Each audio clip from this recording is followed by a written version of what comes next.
लक्ष्मण सुना सामाजिक कार्यकर्ता एटा हमर भेड़न ब्लॉक देहरीपाली भलपाली गाँ आरो बरगड़ ब्लॉक नुआगड़ गाँव रो किछि दलित आदिवासी भूमिहीन प्रजा माने आसीचन डीएफओ ऑफिस के डीएफओ को गुहारी जनाबार लगी एथिर लगी गुहारी जनाबार लगी आसीचन जे दीर्घ वर्ष धरिक 50-60 वर्ष धरिक जंगल जमीन जेनटा पति दिगिरी अच्छे और जलचर होगिरी अच्छे से जमीन के जेते बेले सरकार आड़ू केनसी जमी बाड़ी ना मिली आर सेटा के चाष बास करी ताकर जीविका निर्वाह करी आसुचन आज तक सरकार आर जंगल विभाग तरफुन 2-3 थर माने आक्रमण कले न आर चेष्टा कले न सेटा के गज लगेगिरी माने बेदखल करवार लगी से भूमिहीन प्रजा मानकु आर सेथिर लगी हमें 2007 रे जंगल विभाग मंत्री चीफ मिनिस्टर ओडिशा तारपरे हमर एससी एसटी कल्याण विभाग कमिशनर संबलपुर बरगड़ कलेक्टर को जना हेदिला 2007 रे आर सेति दिन किछि प्रोत्साहन मिलवार लगी फिर आज तक सुरखुरुती चाष हे पारुछे से जमीनटा आर जेनटा संपूर्ण जलचर आर से जंगल जमीन होइदिले भी से भितरु जेते बेले केनाल जाइजे केनाल चाष हे पारुछे दुई खेड़े पैन माडी पारुछे आर कम से कम 40 एकड़ भितरे हेबा आर 50-60 परिवार भाग बटा करी सबे चाष करछन आर सेटा जदि सरकार छड़े नै गले जंगल विभाग छड़े नै गले से माने संपूर्ण जीविका शून्य हो जाबार फिर थोड़े भूमि नेगिरी से माने पीड़ी देगिर रहबे तो हमर कहबार माने जदि जंगल विभाग जंगल जगाबार ना रे से मन को विस्थापित करबार के जाउछन कि से चाष के उजेडाबार के जाउछन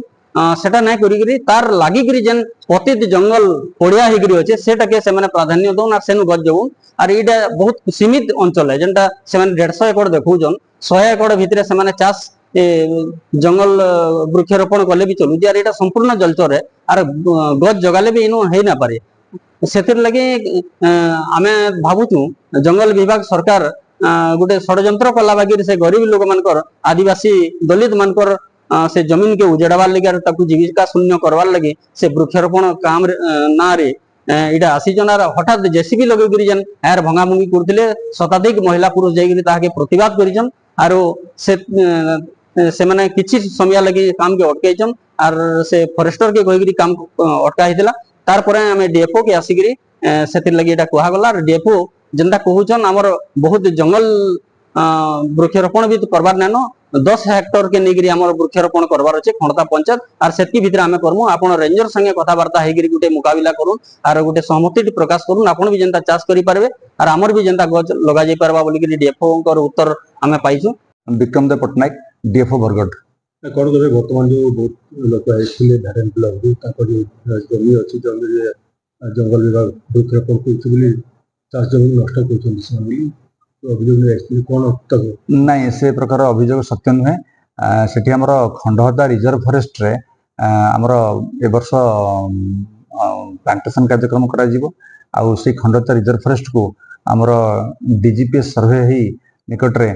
स्पार्क द्वारा आ रेवेन्यू डिपार्टमेंट ऑफिशियल एवं फॉरेस्ट डिपार्टमेंट ऑफिशियल उपस्थित रे तार सर्वे से जगह निरूपण करा हेछि एवं सेही जगह भितरे हमर ए वर्ष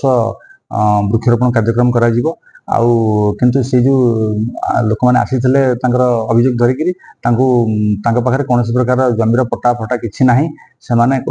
खाली आसी कहवाई जे आम आज्ञा चाष करुचु आम जगटा आप छाड़ दिंतु किंतु